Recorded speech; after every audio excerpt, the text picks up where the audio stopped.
lehet számára, hogy hamarosan lehull a lepel, és valódi igazi adatok látnak napvilágot. És most már igazából nincs értelme, mert ezzel már sem mozgósítani, se semmit nem tud. De hát elhatárolódni se tud ezektől az eredményektől, mert eddig elfogadták, és eddig-addig használták a kampányban. 20%-kal vezet a Tisza, meg nem tudom, mik voltak sorozatban.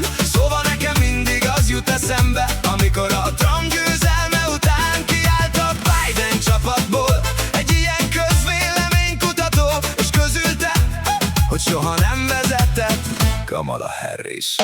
Azt ők csak azért mondták, mert abba bíztak, hogy hát ha akkor többen szavaznak rá.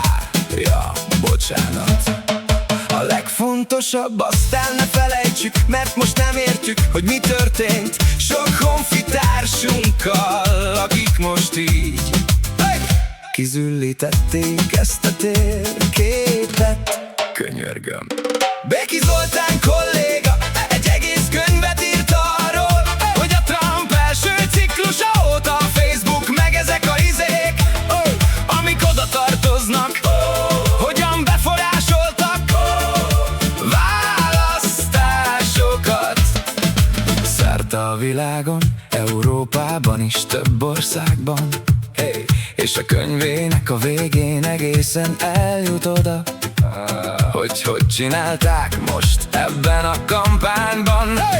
És mondjatok nekem, olyat ül valaki ebbe a stúdióba, olyan, akit nem tekert le a Facebook, akit nem tiltottak ki, akinek a tartalmait nem vegzálták, nem buzerálták, nem mondták azt rá, hogy gyűlöletkeltő, meg a jó tudja micsoda.